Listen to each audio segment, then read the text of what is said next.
என்னோட எக்ஸ்பீரியன்ஸ்ல நான் பார்த்திருக்கேன். அட்லீஸ்ட் ஒரு 3-4 லேடிஸ் நான் டெலிவரி பண்ணிருக்கேன். பிரெக்னன்சி டெலிவரி வரைக்குமே அவங்களுக்கு ஒண்ணுமே தெரியல, பேபி இருக்குன்னே தெரியல. அந்த மாதிரி எல்லாம் அப்படி நான் I have seen delivery pain. என்ன பெயின் தெரியல, எங்க அம்மாவுக்கு வயிற்று வலிக்குதுன்னு 2 பொண்ணுங்க அவங்க அம்மா கூப்பிட்டு வந்தாங்க. 2 பொண்ணும் காலேஜ்ல படிக்குது. கூப்பிட்டு வந்துட்டு அந்த அம்மா வலியில துடிக்குது. நானும் சரி என்னவோ வயிற்றுல ஏதாவது குடல் ஏதாவது இதாயிடுச்சா, அப்ஸ்ட்ரக்ஷன் ஏதாவது இருக்கும்னு சொல்லிட்டு உடனே சிடி பண்ணிடலாம், டெஃபினட்டா இது சர்ஜரி தேவைப்படும், அந்த பெயின்ல இருக்காங்க, அப்படியே ஸ்வெட் ஆகுது அவங்களுக்கு.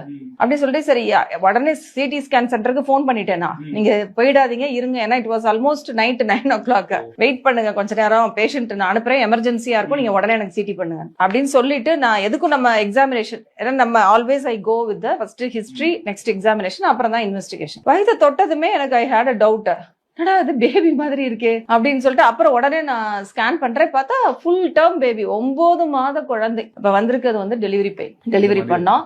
ஸோ இந்த மாதிரி 1 இல்ல 2 இல்ல, அட்லீஸ்ட் என்னோட எக்ஸ்பீரியன்ஸ்ல நான் மட்டுமே 3-4 பேர் பார்த்திருக்கேன்.